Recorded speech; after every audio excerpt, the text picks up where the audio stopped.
And for this session, we will be joined by Clemencia Constantino and Cynthia Phillips. And I believe they are here, and I will pull up their presentation as soon as they give a brief introduction. Thank you. Thank you so much. Yes, I see Cynthia, and I am here. I'm Clemencia Cosentino. First, I'd like to say thank you to Loretta and the EPSCoR team for inviting us. We are honored to be a part of your conference and really welcome this opportunity to interact with you and to share what we have been up to at NSF. So let me tell you first about myself, and then I'll have Cynthia introduce herself for those of you who don't know her. I am relatively new at NSF. I've been at NSF for a little bit over a year. I joined NSF to lead the evaluation group and to be the chief evaluation officer, and really to help take monitoring and evaluation activities at NSF into its next phase since the creation of the Evidence Act, or the enactment of the Evidence Act. And I will be talking about that today. And EPSCoR is a big part of our work and our future. And so we are really, really happy to have this opportunity to talk to you. So let me pass it on to Cynthia for her to tell you a little bit about herself before we get started. Hi, thank you all for the invitation to be here to talk about something near and dear to all our hearts, which is evaluation and program improvement. I was with NSF for 5 years and closely worked with Loretta and the EPSCoR team in areas of evaluation and strategic planning until my retirement last November.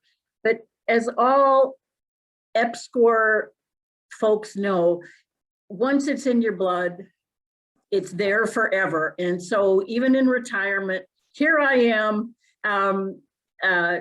helping Loretta and Tim and the team continue to move towards just the bright, sunny future for EPSCoR. So thank you. Yeah, and we are delighted to have Cynthia for continuity. So I thought it would be really helpful. We thought it would be really helpful for all of us to sort of know who is in the room for this conversation. And so we wanted to do a little bit of a poll so that we know who you are. So I wonder if you could look at your screen. They're showing 2 polls about your role and the EPSCoR track of your project.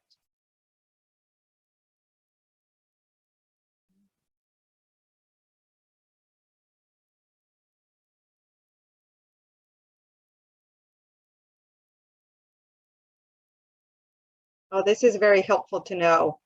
So I see that we have a good representation across tracks, which is very nice. And then we have a lot of PIs, co-PIs, and administrators and other personnel, very few evaluators.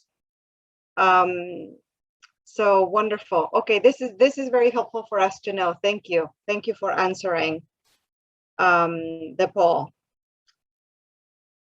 So let me get started sharing a little bit of what we want to talk to you about today. We would like to tell you a little bit about who we are, organizationally speaking. What is the work that EAC, which is how the evaluation group is called, Evaluation and Assessment Capability, and how we are changing, in part because of the Evidence Act, and in part because the Evidence Act coincides with a big moment of change at the Foundation. And then talk a little bit about our evidence building efforts, and then what these mean for you, for EPSCoR. Next slide, please. So first, you just heard from Dr. Punch, and you've seen his excitement. You should also see him when he talks about data, when he talks about evidence. He is deeply committed to really being a model of evidence-based or data-driven decision-making. And he has conveyed this very clearly to us. Next slide, please.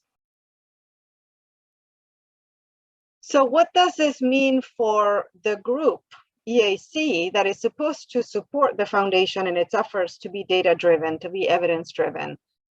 It means that EAC has the mission, the goal of promoting excellence in achieving the NSF mission by supporting this culture of evidence that Dr. Punch feels so strongly about.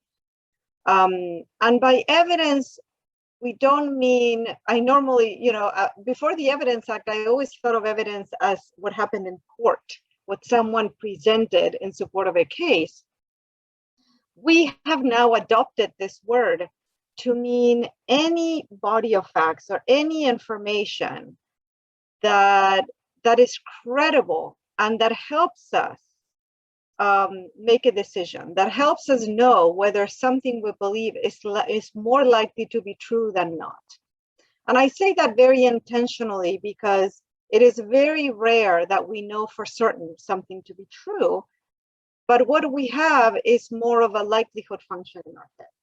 We think it's highly likely that something is true.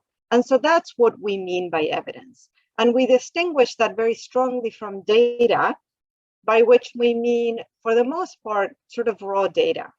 What we use to produce that evidence. It's when we analyze the data, when we analyze the information, and when we interpret that information that we come to conclusions, which are really the essence of that evidence.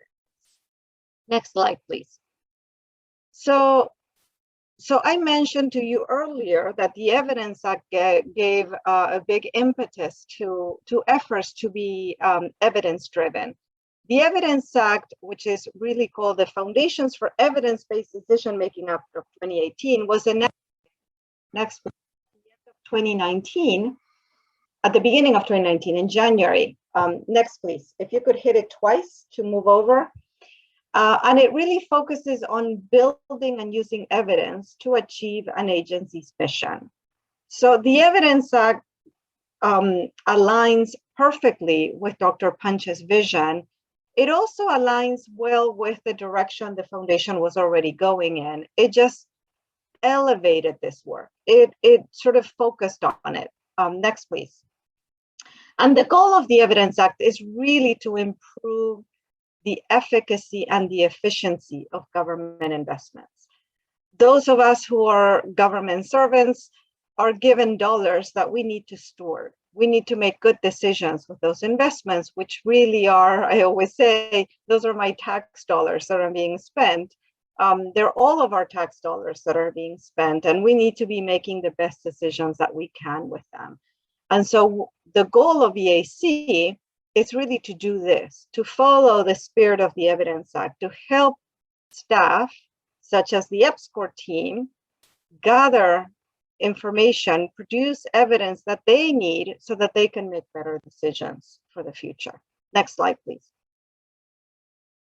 So let me just tell you very briefly a little bit about the Evidence Act, because you will see that the Evidence Act is really influencing the way in which we are going about doing this at NSF. It's not that it wasn't being done before, it was, but now it gives us sort of a structure, I would say. The Evidence Act has 3 titles. These 3 titles include very interconnected requirements that have to do with how we produce, how we use, and how we release both data and evidence. So in data, I mean, for example, data sets. And evidence meaning what we produce. It may be a report that has findings. This Evidence Act has 3 titles. Title 1, Title 2, and Title 3. Title 1 include, each of these 3 titles has very specific requirements. And I will give you just some examples of those requirements. I will not cover all of them because there are a lot of requirements, but give you some highlights of them, what I think of as the most important one. Title 1 requires all federal government agencies or CFO agencies to produce an evaluation policy to guide not just evaluation, but all evidence building efforts. So if we do a research study, or if we develop a monitoring data system, or if we conduct an evaluation of a program, what are the principles that we are going to follow?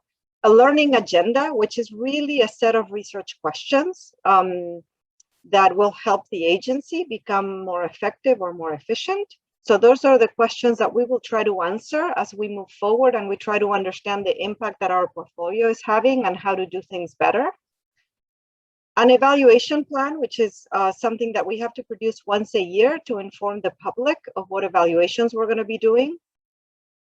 And then a capacity assessment that we have to do every 4 years to assess whether we actually have the capacity to do all that work that we say we're going to do in the learning agenda and in the evaluation plan. So Title I to me is where we do strategic planning. Title II is really focused on data. So we have to produce an agency data inventory. We have to make that inventory available. We have to make the data assets that we list in that inventory accessible to the public. And Title III focuses on statistics, on data quality standards, for example, for producing statistical products and for providing additional access to data sets. So when you look at all of these 3 titles, next please, you will see that Title I is really about producing useful evidence. Title II is ensuring that we have a robust data infrastructure, and Title III really focuses on having, implies that we have a specialized workforce that can do all of these things. So we all work together because the work that we plan in Title I must be done with the data that is in Title II and following the statistical guidance that is in Title III. Next, please. So what does this mean for NSF? This means that we now go through a yearly exercise where we prepare an evidence building plan that guides our activities for the year. We prepare the first one, which is the interim version in September of last year, and we will slowly be releasing pieces of it. We first began by developing an evaluation policy that I'll be talking about in a minute, and we released it already. That's available online. We developed an interim learning agenda that includes study plans. And we developed an annual evaluation plan, which is an offspring of the learning agenda, and that's also been released already and is available online. And the interim capacity assessment, I will not be talking about today just because I don't have the time, but that is something that we're also working on and will be released as well. Next slide, please. So I want to focus on the things that really are most relevant to EPSCoR. The first one is to know that NSF has adopted a policy. It is, as I said, available online. This policy really is not just about evaluations. In the section on the first page on the scope of evaluation activities, we follow the OMB definition of this work to encompass what they call the components of evidence. In other words, multiple components, not just evaluations, but any kind of research work, monitoring effort, any effort to learn or to gather evidence or develop evidence is covered by this policy. So this means that project evaluations, program evaluations, all kinds of work that is supported by NSF should really follow these 5 principles, which I suspect nobody will object to. One is that whatever we do should be relevant and useful. Second, that it should be high quality and rigorous. In other words, it should be good work that we can rely upon to guide our thinking or our decisions. It should be done with independence and objectivity so that it is free of bias.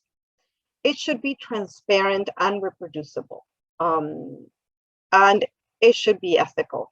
Now, if you think about these principles and the range of activities that they cover, these are not new principles. This is the way in which we have tried to do research in the past. We don't want to do work which might not be useful. We also don't want to do work which is not high quality and we cannot rely upon. Now, these are principles that we at NSF follow when we do our own work. Which is, for example, if we're going to do an evaluation of EPSCoR, it'll be a program evaluation across multiple projects. NSF doesn't do individual project evaluations. We know that it is the projects that do that. And we will be disseminating this policy more widely because we would like all project evaluators to be aware of it and to follow it as we do. Next slide, please. So let me tell you a little bit about our learning agenda. That policy that we talked about is what guides the work that we do, which will be reflected in the NSF learning agenda. The NSF learning agenda will be a living document. It is a document that is going to be aligned with our strategic goals and objectives, and it will have a set of questions that we will try to answer through research studies, through evaluations, through the development of statistics, through different technical approaches. Our current learning agenda has 2 questions that are focused on EPSCoR, one of which is in the annual evaluation plan that is available online. One question is focused on data, on indicators, on sort of monitoring program performance, and another question is focused on evaluation. One thing which is very important to know is that none of these efforts are done for accountability purposes. These are all efforts done for program improvement purposes. So everything that we are doing at NSF is really focused on trying to do our jobs better, more effectively or more efficiently.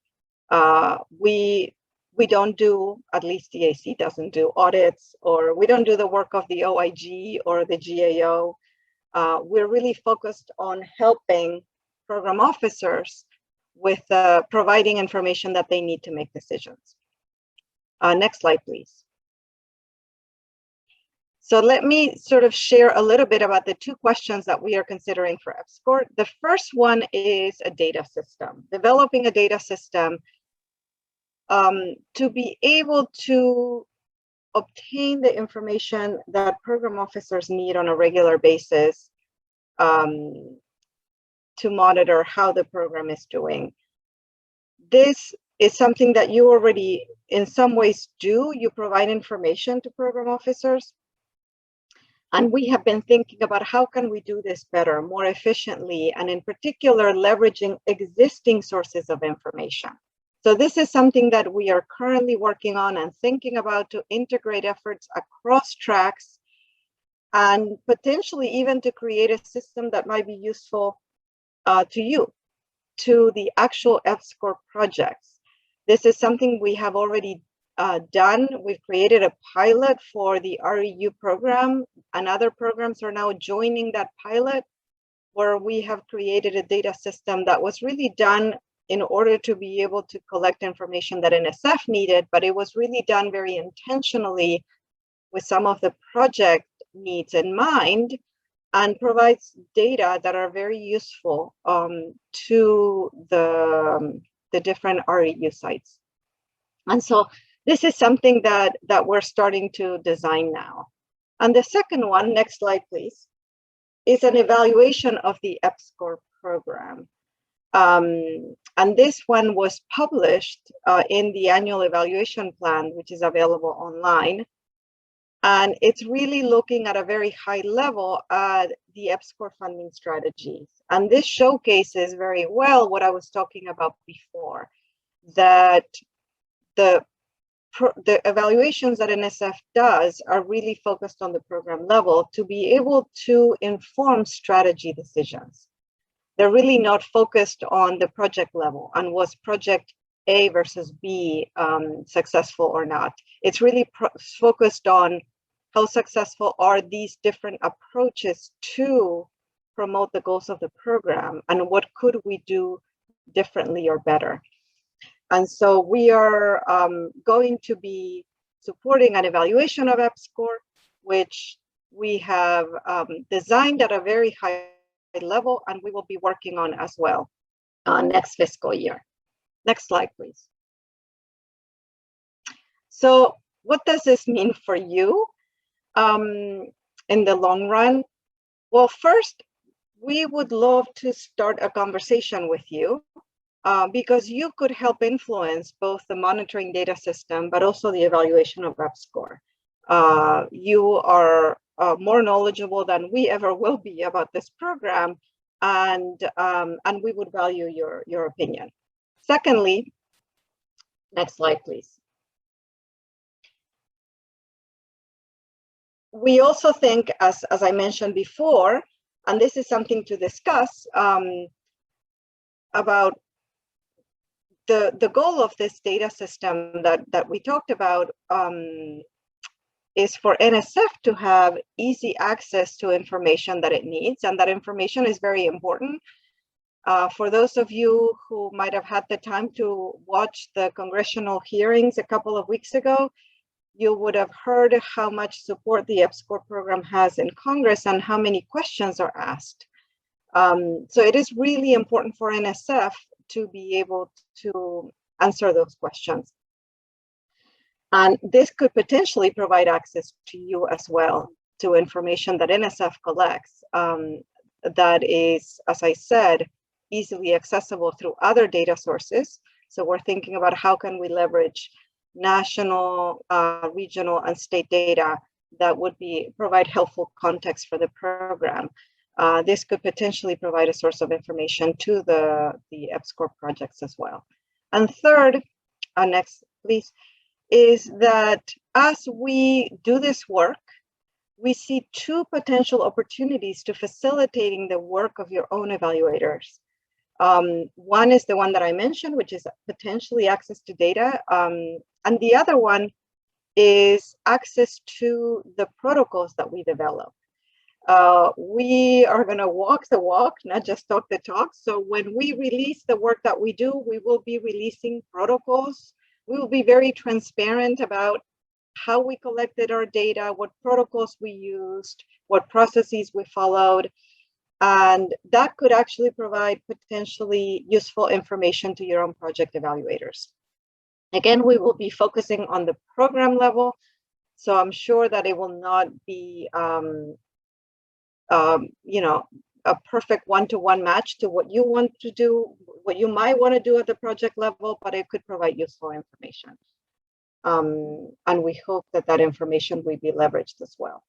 So as we thought about how we make sure that we benefit from your thinking and you benefit from what we do, we would need to coordinate with you. We would need your input, both on this data system that we are starting to think about how to develop, and the evaluation that we're thinking about. And we have not decided already how it is that we might seek input. And we thought that instead of deciding how to seek input and then coming to let you know, we would ask you to tell us how you would like, if you would like to provide input, and if so, what works for you. We can think of many different approaches to engage you, but we would like to begin by asking you what your thoughts were. So I'm going to stop here and let you ask us any questions. Cynthia is here as well, and we're both happy to answer your questions or talk about any of these topics some more. Thank you.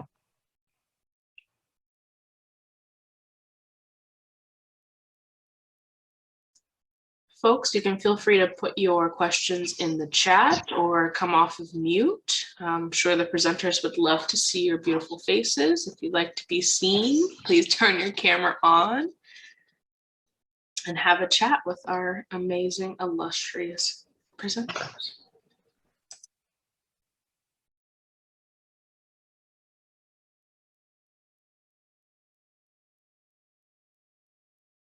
You should also feel free to put comments or questions in the chat. We're starting to get better at Zoom. We can actually talk and watch the chat at the same time. That's a major improvement over our pre-COVID Zoom skills.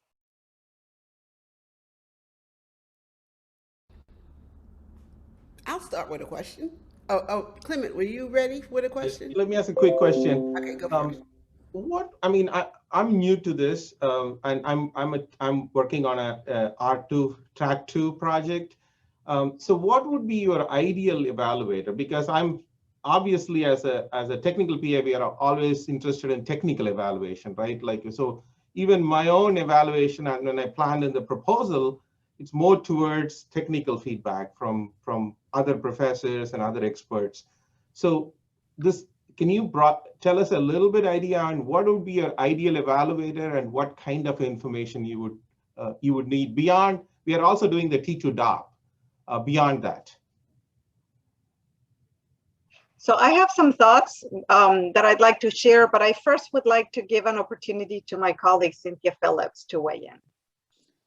I'll tread, I'll tread lightly. The ideal evaluator in my mind is the one that you feel comfortable working with, someone who is trained in the social sciences and is skilled at helping you and your team ask the questions that you most need to have answered to help keep being able to build the airplane while you're flying it. And in that sense, the ideal evaluator is probably not your traditional evaluator. It's someone who is very much ensconced in the program improvement world and would be a close collaborator with you and your team. That's my 2 cents worth. Yes, I agree. I was going to say that to me, the ideal evaluator is the person who can answer the questions that are helpful to you. So to me, the value of a project evaluation is that it helps you do exactly what NSF is trying to do. How can you be more effective and more efficient at what you're doing? So you're going to have questions. And who can help you answer those questions? There was a time, and I believe there are people that still think that that's possible, and it's something we're thinking about. There was a time when folks thought about the NSF project level evaluations as something that would be helpful to NSF to aggregate up. And we know that that's not possible because the projects are all different, and if every team wants to know different things. And so by definition, those project level evaluations cannot be brought together to aggregate up to something that is useful to NSF. What they do is give NSF really useful information to understand the projects and to know what worked well, that then people like Loretta and Dr. Punch will showcase. So that's very helpful to NSF. But the most important thing, to me, that's a positive externality. The most important thing is that it should be helpful to you, to be able for you to make decisions about what you're doing in your project to be more effective, or to leverage your broader context, or to get more external resources. What is it that you need to know? And I agree wholeheartedly with Cynthia.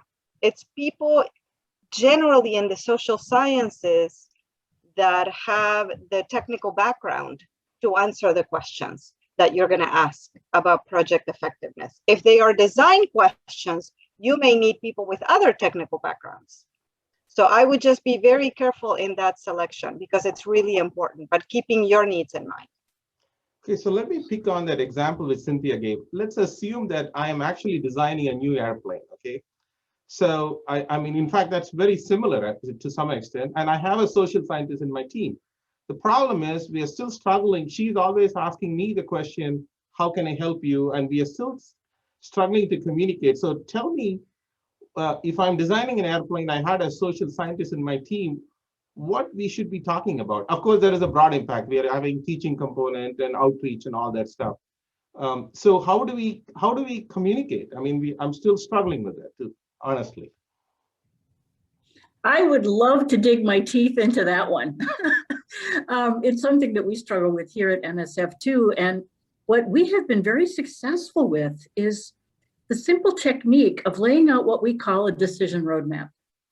If you and your team can lay out the life cycle of, let's say, a year of your EPSCoR award and show on that map where you need information to inform your next step and what kind of information that would be, your naturally occurring management and improvement focused questions will surface quite easily.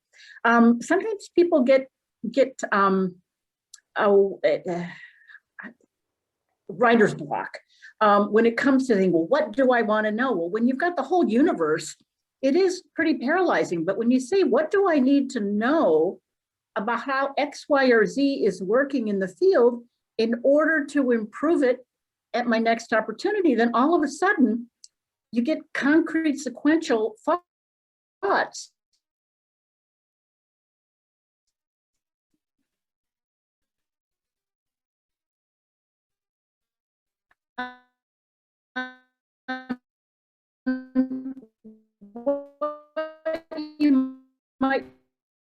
guests want to know, and having them practical. And I think that keeping it grounded in the work that you're doing month to month can be more helpful than not.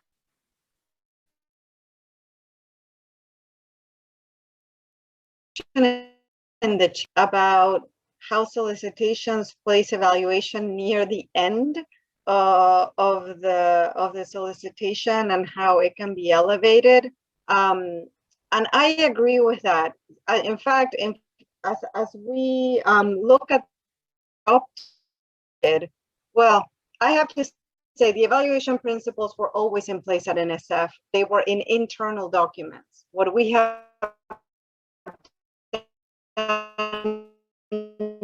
now is enshrine them into an, but those are sort of things that we need to think about. How do we convey that? And I will give you an example. We actually have gotten guidance from the NSF, the National Science Board, about something that they support changing at NSF. And that's of the implementation of this suggestion, but people from EAC who were designing the evaluation at the same time were co-creating, were both thinking about what is this intervention going to look like and how will we evaluate it and know if it's working at the same time. This ensures that we are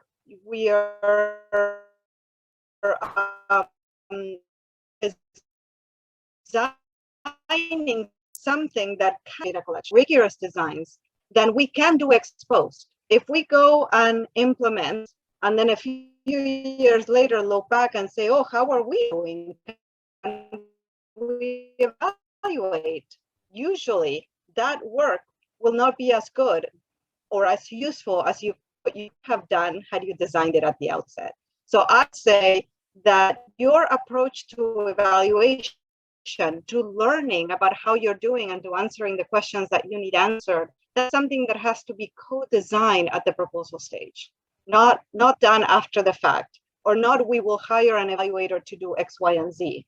It has to be integrated. And this is something we need to think about at NSF too, to see how do we convey this more clearly.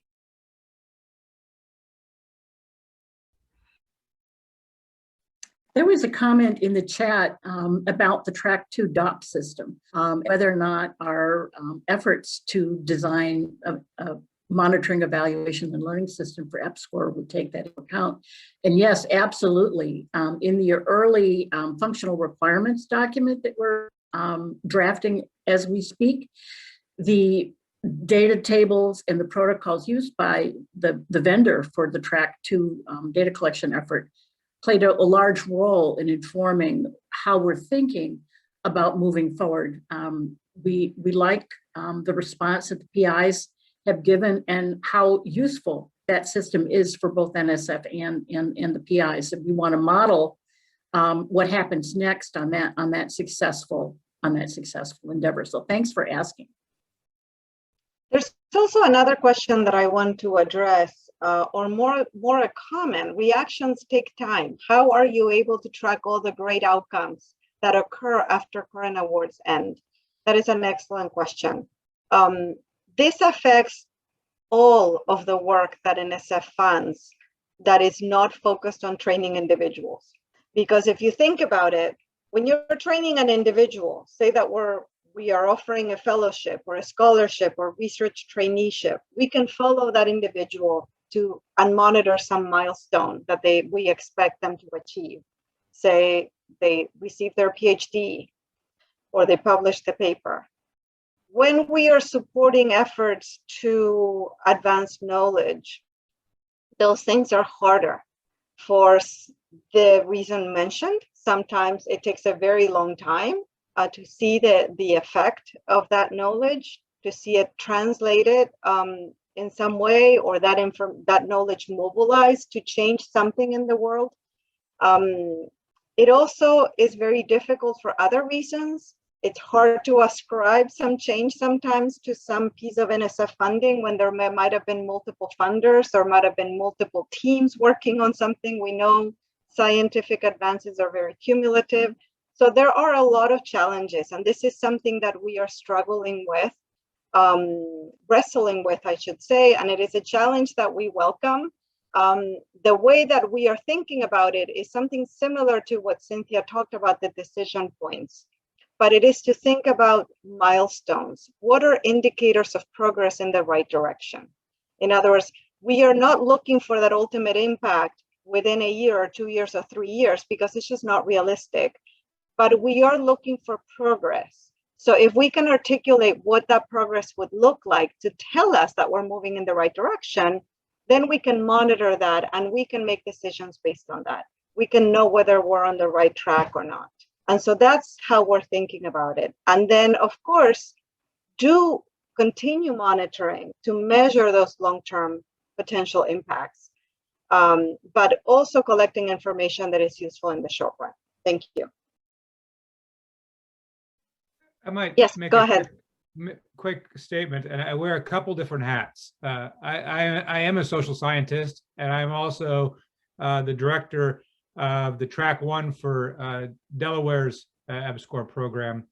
A spot where I see evaluation could be really fundamentally powerful is tracking student outcomes, right? So having been connected with many Track 1s and Track 2s in Delaware, we often recruit students and we show off all the wonderful things they do. We love them, right? They're great, but we've got wild selection bias, right? What do? We select the very best ones to start with, right? We don't track all the wonderful students that we didn't select and then truly evaluate them like you would do in a randomized control A/B test to say, hey, you know what? This was a great student. We didn't put them into EPSCoR, but look, you know what? They did really well anyway, right? Or boy, they really fell off the track, right? Boy, if they didn't have that research experience in a Track 1 project or Track 2, boy, it transformed them. We tracked them as if they were going to be terrible, and then we brought them into a program and look at all the great outcomes. And that's not how we do evaluation, right? That's not good evaluation. And we could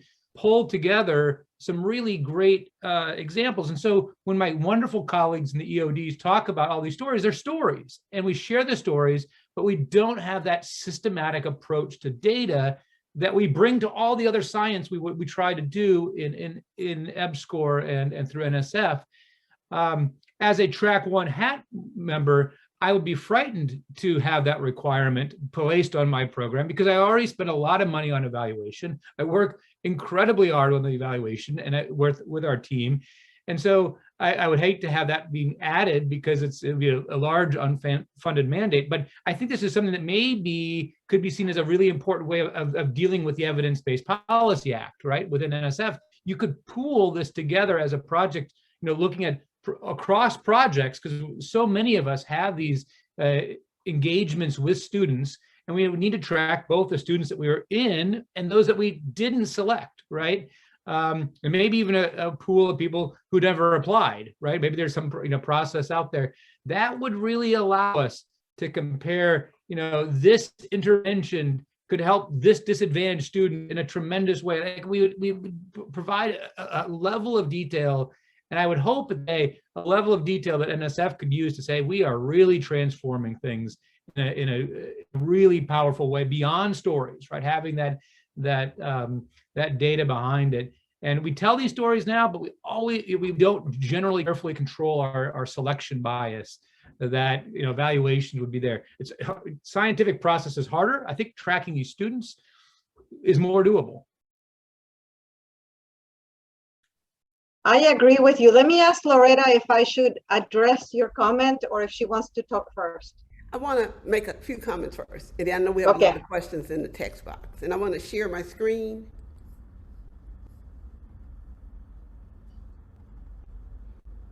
So can you all see the slide? Yes. Okay. And so last year we had, we talked about the academic research and excellence framework, competitiveness framework, AREC. And so we had a group present at the conference last year, and they went through lots of slides, and this is one of the slides. So speaking to how long it takes for change, I was wanting to address some of those points. And at the individual PI, this could be a PI within a track 1 project, it could be a track 4 PI, it could be a co-funded PI. You know, we see that how long it really takes to see the impact. And when we think about EPSCoR in terms of capacity and capability building, we want to ensure that we are providing the right programmatic strategies for success. You know, at the individual level, at the project team level, at the university and the jurisdiction. So the program is 43, years old now, and we have a budget this year of $200 million. And so of course there are lots of people who want to know, are we making the right investments? Is the program making a difference? And so I know, Kent, we love having social scientists on our teams and all of the great work that you're doing. And so Clemencia and Cynthia are really speaking to us as a program. 43 years of investment, have those investment pays out. And you can look back at the National Academy studies, you can look at the STIPI study, the 2020 and 2030 workshop reports, and everybody said yes. And so we want to now work within ourselves as a part of the learning agenda and as a team of people within NSF, but involving our external stakeholders. So this will tie to what you'll see Tim present after lunch about our visioning activity to see, are we headed in the right direction? If you look at the percent of money, and I should have a slide for this on Friday, that EPSCoR jurisdictions receive from NSF, it's remained relatively stable. We would like to, and there may be some non-EPSCoR jurisdiction people, we'd like to dip into that portion that we're not receiving. And so are we doing the right things with our strategies? Do we need new and bolder strategies? Do we need to adjust any of our strategies to achieve that outcome of having greater levels of research competitiveness, or to put it simply, greater levels of the NSF budget coming to these 28 jurisdictions? So Cynthia and Clemencia helps us to think like at the 30,000 foot level, sort of even above the jurisdiction, a collection of all jurisdictions. Are we doing the right things to see the change that we want to see? And so we need the input from you, and we're trying to figure out how to minimize that input. We don't want you to duplicate putting information here and there. So what is it that we need to collect? And some of our collection will be at a national level. So what national level data sets should we look at, for example, for our economic impact? You know, we have lots of great highlights from our projects in terms of what's happening. Are there some national indicators that we can look at to determine if we're holistically across our 28 jurisdictions making progress on economic development? And so I don't know if my comments help or confuse the situation, but they're trying to help us think through our approaches. And we also need you all to help us. And so the visioning activity that Tim will talk about is an outstanding opportunity. I think Clemencia's option for how would you like to provide input to her on, what are those high level data set or indicators that we need to look at as a program. And so we know that also in this presentation, we talked about, last year we talked about, let's see if I can find the slide. I probably can't find the slide. We talked about logic models for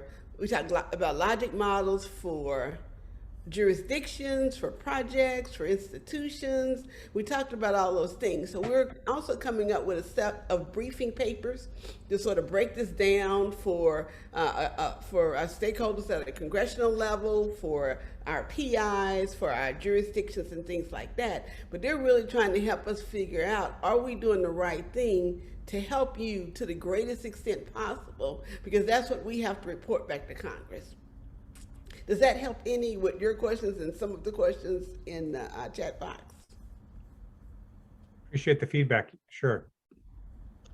So I do want to add something, and I see other comments that in the chat box. So what NSF is trying to do is not create new requirements, not create duplication, but on the contrary, we want to take stock of what is it that we need. Loretta said, we've been operating for 43 years and we need to answer questions. How can we answer those questions to guide decisions into the future? And then look at where is that information and how can we access it more easily and have it at our fingertips. It was very hard to, we couldn't have had this conversation 10 years ago or even 20 years ago. We can have it today. We can actually have some information at our fingertips. And how is that? And it may be that after we finish our design work, where we land is on growing something that already exists instead of creating something new. We don't know yet, but we don't want to decide that based on a sunk cost, on something that exists. Because it exists, we will continue it. We want to decide what is it that we need, and then see how can we leverage what exists. So it's a slightly different perspective, and we do not want duplication, and we do not want to create burden. Quite the opposite. And I will give you an example that goes back to Ken's comment, which I couldn't agree with him more, about selection bias, about the need to collect data at the lowest level possible and aggregate up. We face this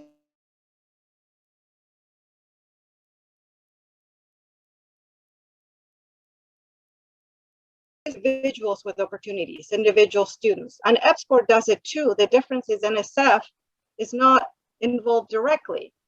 And we actually created a data system to help PIs, but also help NSF get the information we needed. And it is applicants that use the data system. And then PIs are free to select. NSF is not involved at all in the selection of students. We just now have access to the information we need. And we can actually do evaluations. We can compare applicants to participants and monitor them over time.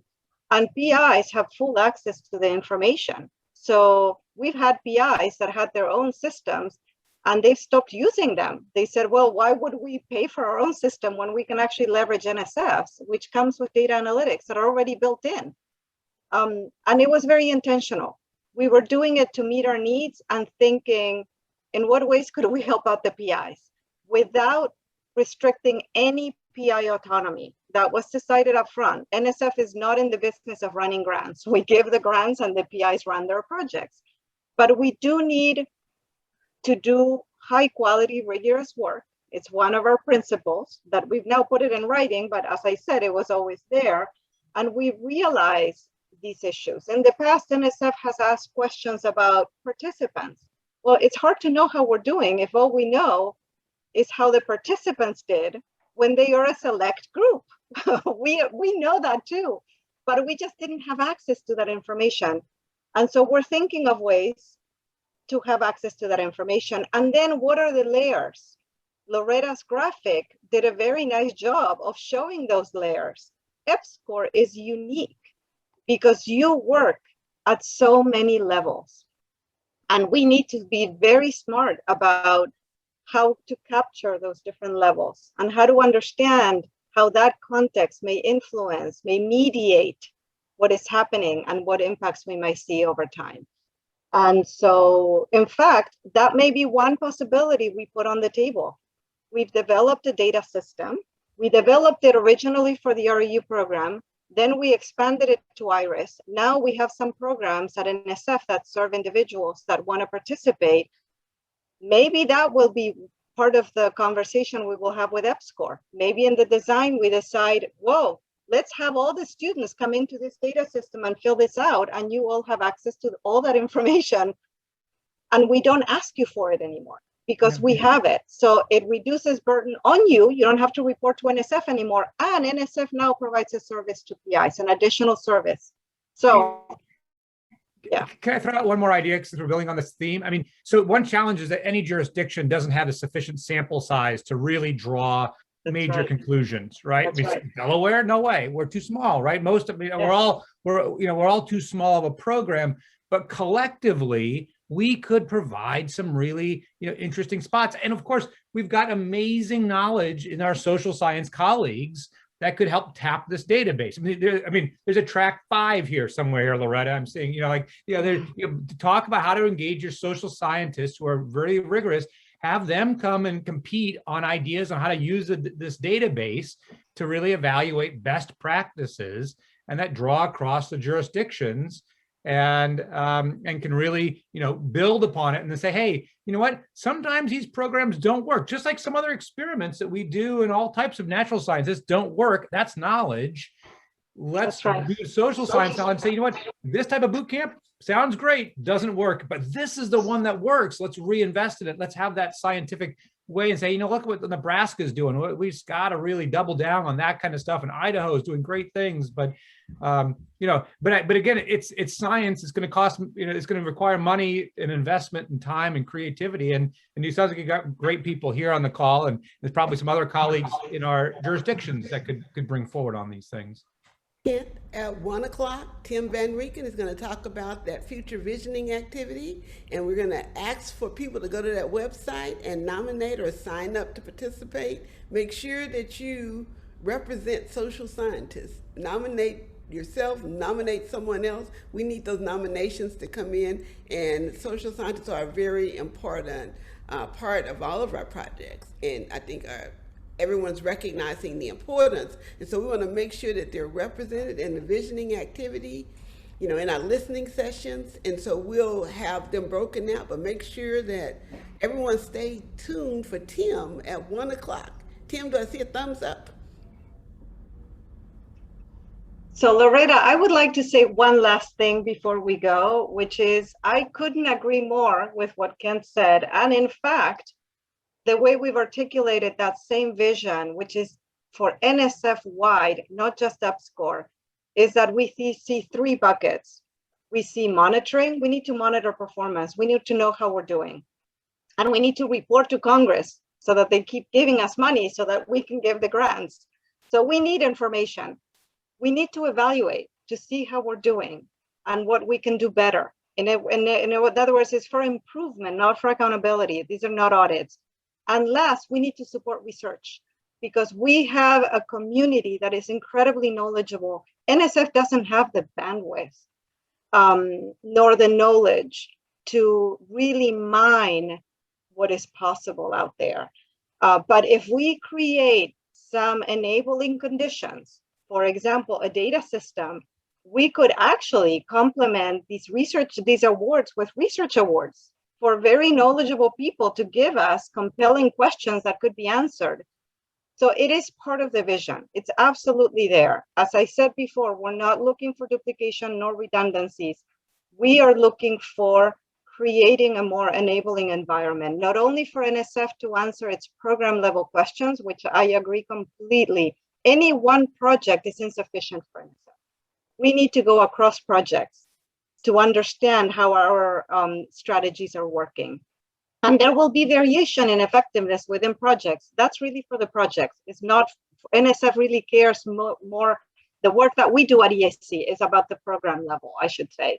I cannot speak, nor should I speak for the EPSCoR project officers, but from the perspective of EAC, we're really monitoring the program level. But I really want to emphasize the fact that we are looking into the future to think about how can we be more strategic and support a wide range of efforts that help us build the knowledge base so that we can do a better job. Thank you. I just want to give a shout out to all of the project administrators that are out there. They collect a tremendous amount of this data through some systems that they use, some through Excel spreadsheets, and they provide all that information to Liz, which she integrates and we are able to present. And so I think one of the points, and if I'm repeating it, I'm sorry, that they made is that they are critical to helping in the design of the data system because they're collecting the data, they know the challenges, and we want to have them involved. And so I'm telling you in case I forget. But definitely, I agree with the comment that was made. Thank you for pointing that out. We have 3 minutes left for Cynthia and Clemencia. Regarding the last comments that you made, Clemencia, there was a comment in the chat regarding what types of information would be collected and shared with Congress, for example. Liz, do you want to respond to that? On what we typically do?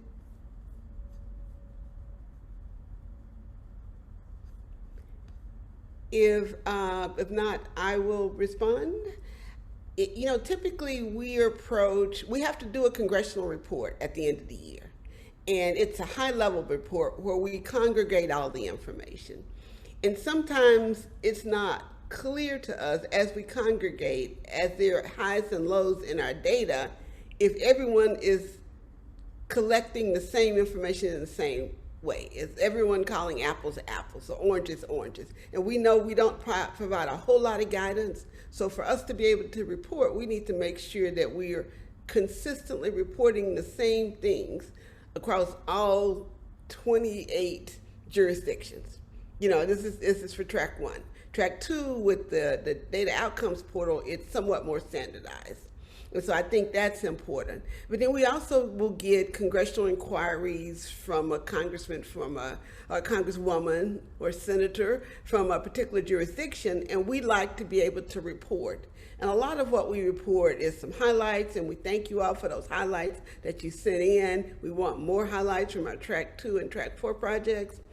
But also we'll present trends in terms of funding levels. And so wouldn't it be great to be able to report more data?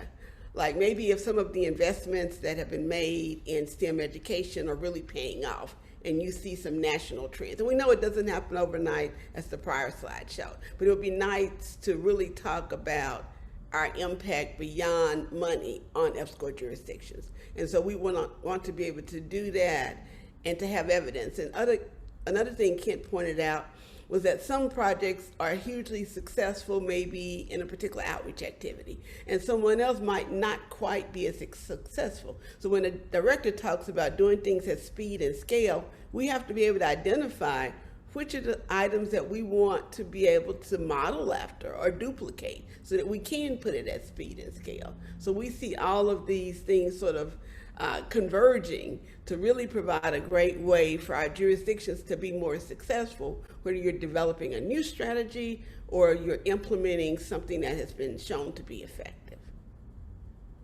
I don't want to have the last word. Cynthia Clemencia. I will let Cynthia have the last word since she's been working so hard on EPSCoR and on writing some papers for the visioning activity. Go ahead, Cynthia. Well, thank you. I'll keep my last word very brief. Thank you so much for those of you that contributed to the conversation and for the level of interest as it shows up in the chat, that any evaluation work that EAC does with and for EPSCoR can only be done if you guys are engaged and involved from the very beginning.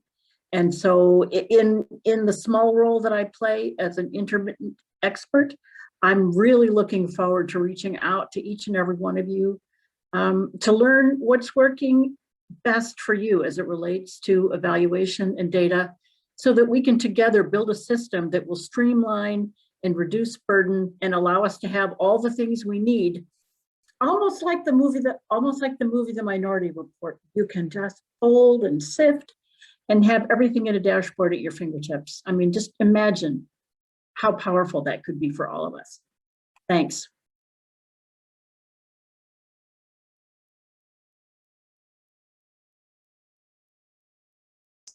Alrighty, if there are no closing remarks from the presenters, we will release everyone for the lunch break.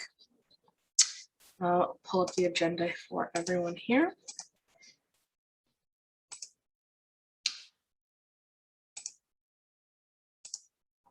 Alrighty, so we have a lunch break from now until 1:00 p.m. Eastern Time, and we will reconvene at 1:00 Eastern Time for the Future of NSF EPSCoR Visioning activity with Tim Van Rieken. Everyone have a great break.